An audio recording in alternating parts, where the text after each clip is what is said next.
Le bonjour et la bienvenue à toutes et tous. Voici une suite à la première audio-vidéo qui concernait la prière et que donc j'ai appelé cette fois-ci Comment je médite. Je que je mets entre guillemets et vous comprendrez pourquoi dans la suite de cette vidéo, le pourquoi des guillemets au mot je. Donc en premier lieu, j'invite celles et ceux qui sont arrivés jusqu'ici sur cette vidéo à commencer eh bien par regarder celle qui concernait ce sujet de la prière et que j'avais appelé Comment prier. Donc je vous invite à retrouver cette vidéo en premier lieu pour qu'il y ait une suite logique avec celle-ci. Je vous la mets donc dans la description en dessous pour que vous puissiez commencer par regarder cette première vidéo Comment prier afin de pleinement poursuivre avec celle-ci Comment je médite. C'est évident parce que cette vidéo est juste le prolongement pur et simple de la vidéo précédente qui était intitulée Comment prier. Généralement, parler de méditation fait arriver à des conclusions assez proches les unes des autres, où viennent se mêler des constats de grandes difficultés, d'échecs, ou voire même d'abandon. Du coup, pratiquant moi-même la méditation depuis plus de 20 ans,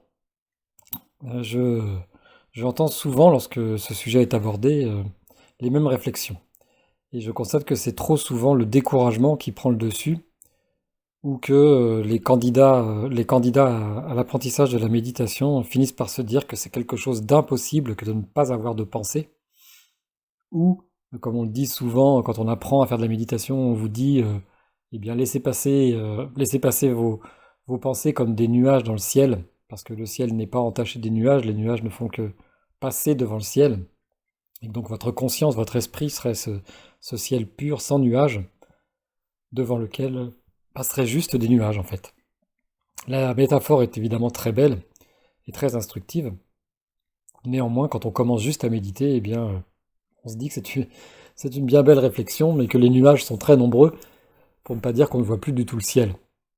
Il faut bien avouer que pour des Occidentaux comme nous, qui avons une vie très chargée et souvent très stressante, une éducation aussi qui va à l'encontre de tout ce qui est demandé dans l'exercice de la méditation, et ce depuis notre plus tendre enfance.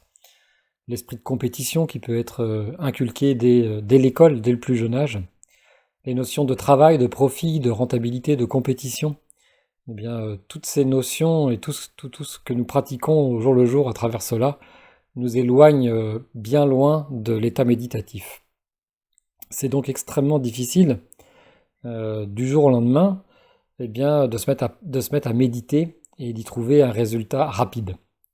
Alors déjà que le simple fait de accoler les mots méditation et résultat ne sont pas déjà une excellente idée, parce qu'en fait, méditer n'est pas là ultimement pour apporter un résultat. Peut-être dans un premier temps, on peut vraiment espérer un résultat, parce que j'ai justement encore dans toutes ces notions de compétition, de but et donc de résultat. Et donc on commence la méditation avec un but et dans l'espoir d'obtenir un résultat particulier.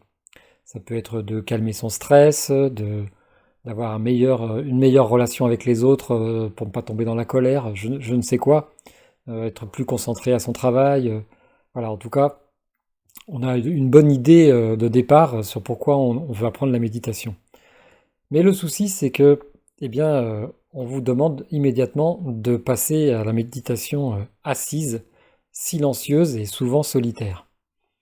Alors, qu'est-ce que ça produit chez la majorité des gens? Eh bien, du coup, ça produit qu'on a un ensemble de pensées qui remontent, et que c'est pire, qu'on se rend compte à quel point, en fait, le mental, l'ego fonctionne à plein tube en permanence et tourne sans cesse, à tel point, et tourne tellement à tel point tout le temps, du premier pied que l'on pose au sol le matin jusqu'au dernier que l'on enlève pour aller se coucher et dormir, quand on arrive à s'endormir tout de suite, parce que des fois, on est tellement énervé ou tellement stressé que les pensées continuent et nous empêchent même de dormir, et peuvent provoquer de l'insomnie. Eh bien, demandez à votre mental de s'arrêter comme ça d'un seul coup de pensée et de juste comparer cela à des nuages dans le ciel. Eh bien, ça paraît totalement impossible, et c'est souvent antiproductif, parce que, eh bien, on arrive à la conclusion que seules des personnes parfaitement éclairés ou avec des capacités extraordinaires peuvent vraiment savoir ce que c'est d'avoir une absence de pensée et de toucher à la conscience pure et à l'esprit au travers de la méditation. Je pense que c'est là qu'est la première erreur. C'est très intéressant de voir que tous ceux qui ont essayé la méditation semblent être passés par cette même pérégrination, de se dire que la méditation c'est pas fait pour eux, que c'est trop compliqué et que ne pas penser est juste impossible. Et c'est justement dû au fait qu'on commence peut-être trop vite et trop fort en voulant faire cette méditation assise, silencieuse et sans pensée. C'est pour ça que depuis quelques mois, je propose autour de chez moi, dans le centre Bretagne, autour de Carré, ce que j'appelle l'initiation à la méditation de la marche. Je vous mettrai donc en vidéo conseil à la fin de celle-ci, cette vidéo qui concerne exactement ce qu'est l'initiation à la méditation de la marche. Pour faire très court, je trouve que commencer directement donc par cette méditation assise et silencieuse est bien trop difficile pour nous autres occidentaux, parce qu'on n'a pas de support. Et dans la méditation de la marche, justement, là, ce qui est proposé, c'est d'avoir un support et de pouvoir analyser le fonctionnement, le mode de fonctionnement du mental ego et de voir comment il a pris possession de tout notre esprit, de toute notre conscience, à tel point qu'on ne se rend même plus compte qu'il a pris ce pouvoir sur nous et que nous ne sommes pas ce mental ego, nous ne sommes pas ces pensées incessantes, parce qu'en arrière-plan de ce mental ego et de ces pensées permanentes, il y a la pureté de l'esprit, la conscience. Et que le mental ego, lui, a pris toute la place, et il a tellement pris toute la place qu'on pense que c'est ça la normalité, c'est d'avoir tout le temps des pensées, et que ne pas avoir de pensée est impossible parce que ce n'est pas notre état naturel. C'est ce que démontre, par exemple, le Bouddha lors de l'éveil, qu'on peut toucher justement à ce qu'est la conscience pure, ce qu'est l'esprit quand il est dépollué des pensées du mental ego. Mais évidemment, ça ne tombe pas tout cuit comme ça, et c'est ce que je dis toujours aux gens qui viennent faire l'initiation à la méditation de la marche avec moi. Dans un premier temps, je leur dis toujours, c'est comme si vous vous leviez un matin et que vous ne soyez pas du tout sportif et que vous vous disiez, je vais courir le marathon. Eh bien, vous êtes parfaitement conscient que c'est pas au bout de 3 ou 4 courses, de 3 ou 4 entraînements que vous serez capable de courir les 42 km qu'exige un marathon. Et vous en êtes parfaitement conscient. Vous savez que ça va demander des gros efforts, d'être assidu, d'avoir un bon entraînement, d'avoir de la volonté et de toujours persévérer. Eh bien, c'est exactement pareil pour la méditation. Souvent, trop souvent, tout ce qui touche à la spiritualité, comme c'est invisible, on a l'impression qu'on peut demander comme ça à des gens qui ont déjà fait de la méditation ou des gens qui ont déjà vécu des expériences spirituelles importantes, eh bien de nous transmettre cette connaissance comme ça et que hop, ça va nous tomber dessus et qu'on va directement toucher à l'illumination. On propose des stages de reconnexion, des stages de dépollution de la glande pinéale, des stages de l'ouverture du troisième œil, des stages de l'ouverture des chakras, des stages de la montée de la Kundalini, et tout ça, ça me paraît totalement prématuré dans la mesure où, pour toucher à toutes les notions dont on vient juste d'effleurer le sujet, je crois qu'il faut déjà avoir justement pris pleinement conscience du mode de fonctionnement de l'ego et du mental, et comment il a pris plein pouvoir sur nous et ne nous laisse plus vivre une vie dépolluée de son intensité à lui, qui n'est pas la nôtre, intrinsèquement et en profondeur. En tant qu'être spirituel et de lumière, nous avons vraiment quelque chose de puissant en nous qui n'a pas grand-chose à voir avec le mental ego. Le mental ego, c'est juste un outil. Et si l'outil prend possession, ça ne fonctionne plus. C'est pas l'outil qui prend possession, c'est celui qui utilise l'outil qui est en maîtrise de ce qui se passe.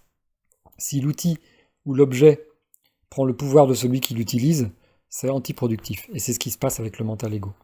Donc, vouloir faire directement de la méditation assise et silencieuse, c'est extrêmement difficile et ça va demander, comme si vous aviez l'intention de devenir marathonien, de faire des efforts, d'avoir de la volonté et de savoir s'introspecter, faire tout un travail qui va constituer à identifier les rouages du mental, comment il fonctionne, apprendre à le calmer, à l'apaiser, à ensuite repérer les moments où il est plus puissant et où entre guillemets, il prend possession de votre conscience.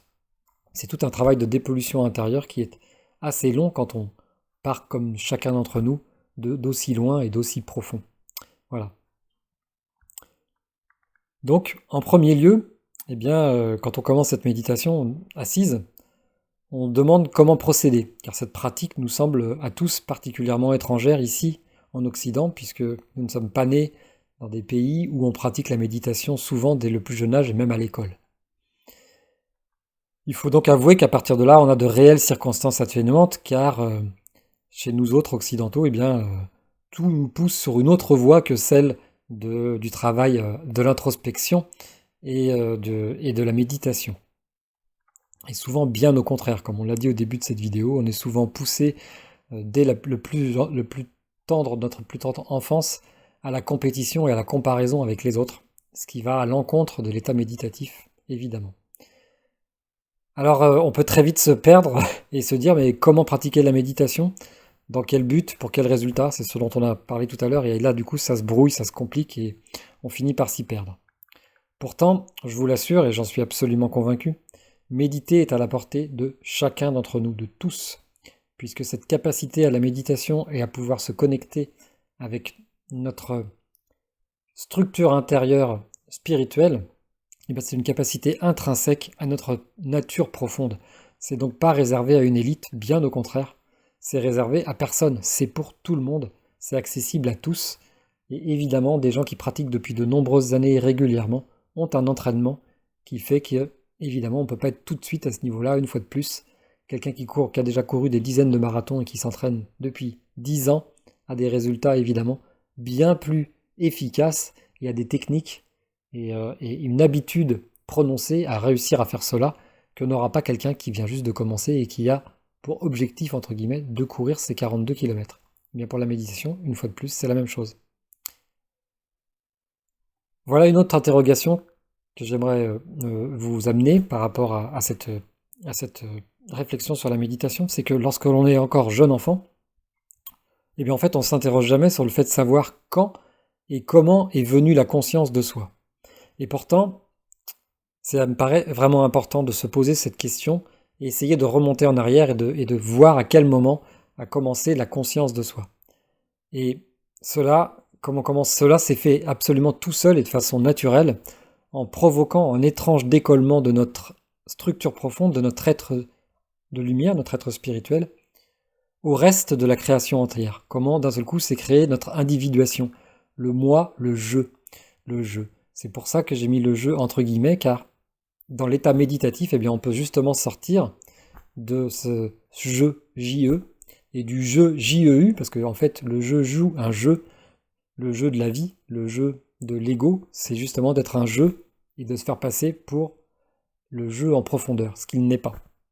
Et donc du coup, le principe de l'individuation, il commence à un certain âge, généralement vers 4, 5 ans, 6 ans, peut-être 7 ans pour les plus tardifs, mais on s'interroge jamais sur comment on est passé de cet état où on avait une connexion beaucoup plus proche avec le tout, avec l'ensemble, avec une découverte de l'ensemble des choses qui nous entouraient, et surtout, particulièrement, une capacité à vivre dans le moment présent, sans souci du passé et sans crainte du futur, ou sans espoir du futur, ou crainte du passé. Enfin, en tout cas, sur plein de constructions mentales qui sortent du cadre du présent. Et je crois que il est bon de se questionner sur ce passage, sur cette naissance de l'individu quand il commence à dire je suis, c'est à moi, moi. C'est singulier quand on a des enfants, et bien de voir ce passage de l'enfance un petit peu connectée au tout et à vivre tout le temps dans le présent, à être dans une espèce de jouissance de l'instant présent. Les enfants savent bien mieux jouir que nous de tout ce qu'il leur est présenté, de tout ce qu'il leur est proposé.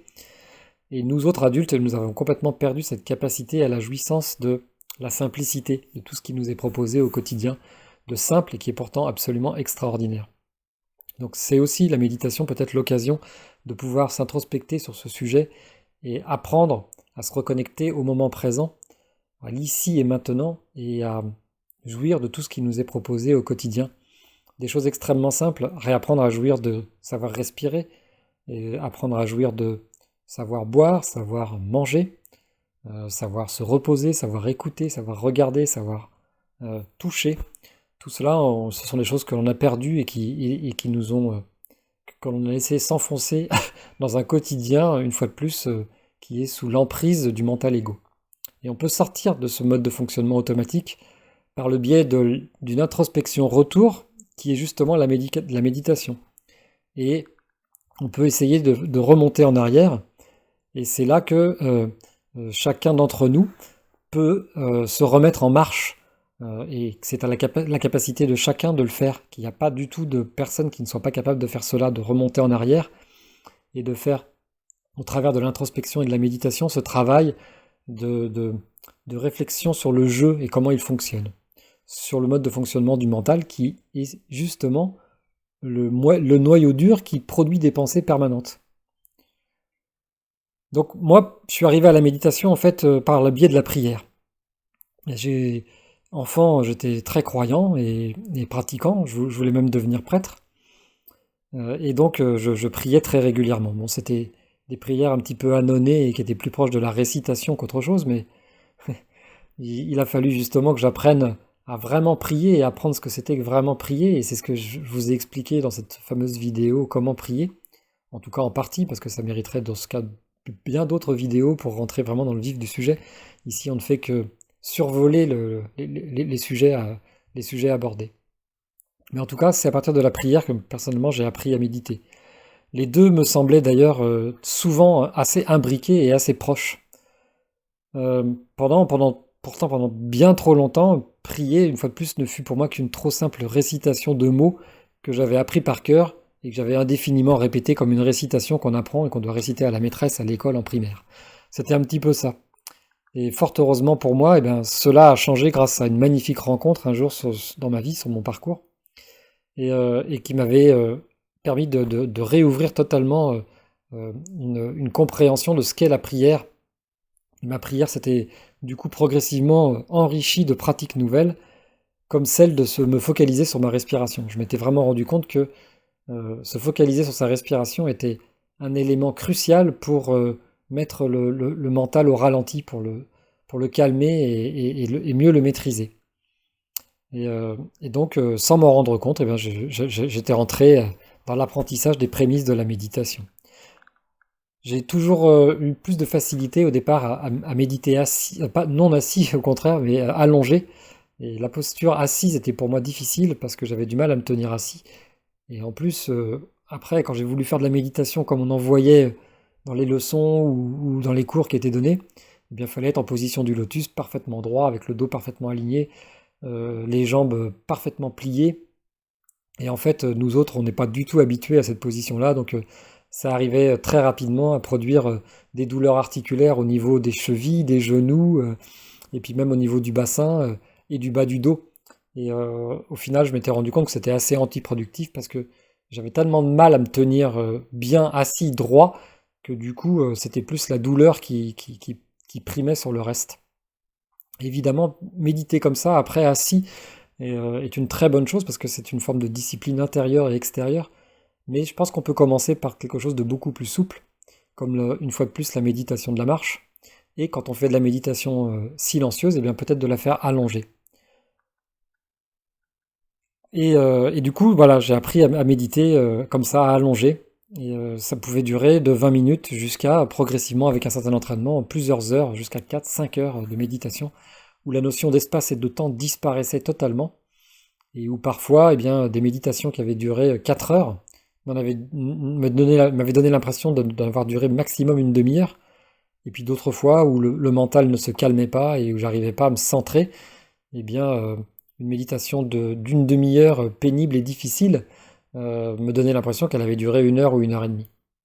Donc au cœur de la méditation, l'espace et le temps disparaissaient et c'est vrai que eh bien, je me surprenais des fois à faire des méditations très longues en termes de durée, sans m'en rendre compte, qui passaient vraiment comme ça, comme un flash, quoi. Et ce qui était très très très important, en fait, c'est que je ne cherchais rien de précis. Je ne cherchais ni le comment, ni le pourquoi, c'était juste, je m'allongeais et je me connectais, j'essayais de me connecter à mon être intérieur et à laisser passer le mental ego et le laisser se calmer jusqu'à un certain moment, un basculement de la conscience où on touche justement à la conscience sans pensée et sans mental. Généralement, ça dure pas très très longtemps au début, c'est juste quelques flashs, mais du coup, ça montre vraiment comment ça fonctionne et ça montre que c'est accessible et que c'est pas impossible. Et ça montre surtout la félicité et l'extraordinaire pouvoir de notre conscience quand elle est dépolluée de toutes les pensées et du mental. Et donc, je m'étais rendu compte que c'était sans chercher aucun but, sans aucun profit, que cette pratique de la méditation fonctionnait le mieux. Ça paraît assez étrange, mais en fait, c'était ça. Moi, je recherchais quelque chose, moi, il n'y avait aucun but, aucune recherche de résultat, et plus ça fonctionnait. Parce que dès qu'il y avait une recherche de résultat, de but, eh bien, le mental s'en emparait, tout de suite. Et du coup, bah, ça faisait des méditations assez pénibles, parce que le mental était toujours là, ne voulait pas lâcher, en disant, eh bien, c'est moi qui décide, et je décide qu'il y a un but, et qu'il faut qu'il y ait un résultat. Et évidemment, bah, les pensées restent, elles restent, et puis ça peut être de l'agacement, de l'énervement, du découragement qui monte, et donc c'est assez antiproductif. Donc plus vous réussirez à vous dire que vous ne recherchez rien de particulier, qu'il n'y a pas de but, qu'il n'y a pas de résultat à essayer d'obtenir, et que c'est juste d'être là en présence, de vous offrir un moment à vous-même, un moment dans l'instant présent, dans le ici et maintenant, un moment de calme, un moment de belle solitude, un moment de beau silence aussi, eh bien, euh, généralement, ça passe beaucoup mieux. En tout cas, pour moi, ça fonctionne assez bien. Je me contentais donc, dans cette méditation, eh bien de porter toute mon attention et ma conscience sur le soulèvement que produisait ma propre inspiration, et par ensuite l'effondrement que proposait mon expiration. Et sans pouvoir l'expliquer, bah, je donnais toujours plus d'importance à la seconde partie, l'expiration, plutôt qu'à la première. Et ainsi, je laissais tout le poids de mon corps s'enfoncer dans le sol vers l'attraction naturelle de la Terre.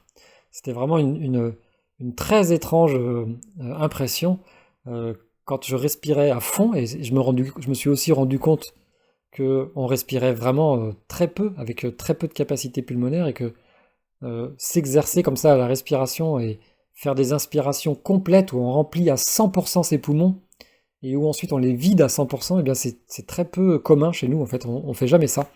Et au début, c'est assez étrange, ça produit des sensations parfois même bizarres intérieurement. Pour certaines personnes qui j'ai conseillé ces pratiques, elles me disaient même que ça pouvait produire une certaine forme de vertige. Donc c'est un peu normal, c'est quelque chose qu'on n'est pas habitué à faire, voire que l'on n'a jamais fait. Et donc se tenir là, allongé, seul, dans le silence, et inspirer entièrement et expirer entièrement est quelque chose, un exercice que l'on ne fait jamais, et qui donc forcément peut être déroutant au départ. En tout cas, dans l'expiration, donc je focalisais toujours mon esprit sur le poids du corps et le fait de relâcher complètement le poids de mon corps, de sentir tous les points de contact que mon corps avait avec la moquette au sol, sur laquelle j'étais allongé, et progressivement, eh bien, j'ai appris à sentir la loi de l'attraction terrestre, cette loi de l'attraction qui nous tire tous vers le noyau de la Terre, vers le centre de la Terre. Et j'y abandonnais tout le poids de mon corps, et ça permettait, dans ces expirations relaxantes, eh bien, de vraiment lâcher quelque chose et de toucher au très fameux lâcher-prise dont on entend si souvent parler.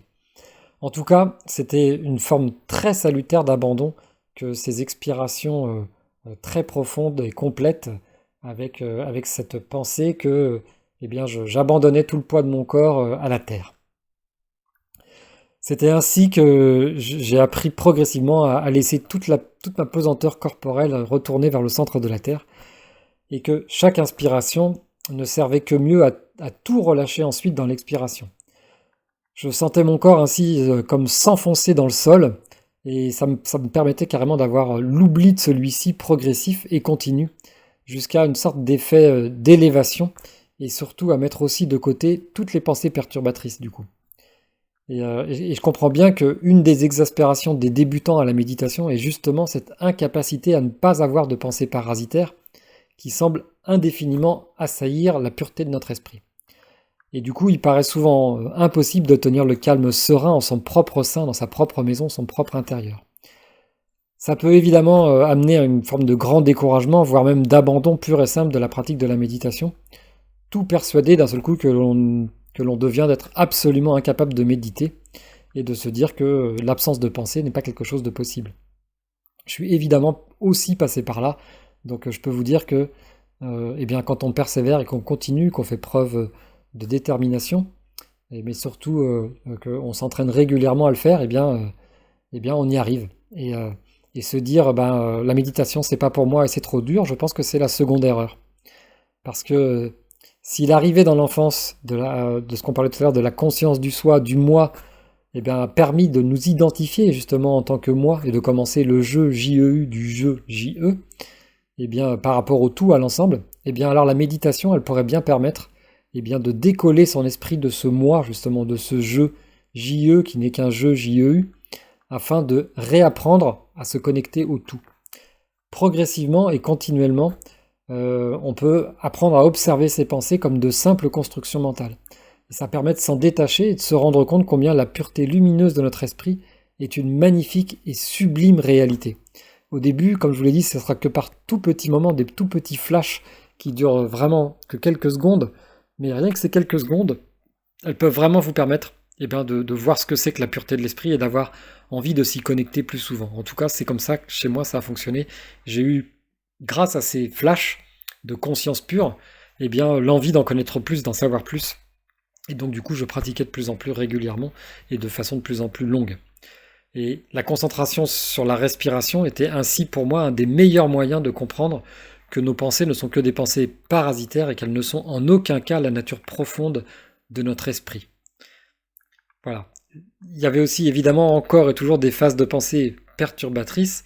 Et ce qui était intéressant, c'est que justement, elles me sautaient d'autant plus aux yeux et que j'arrivais vraiment à les identifier et à les séparer des périodes de concentration grâce à mon exercice respiratoire et à ce lâcher-prise dans l'expiration. Et c'est tout justement là que j'ai pu observer toutes ces pensées et me rendre compte de ce qu'elles étaient vraiment, à savoir juste de simples constructions mentales.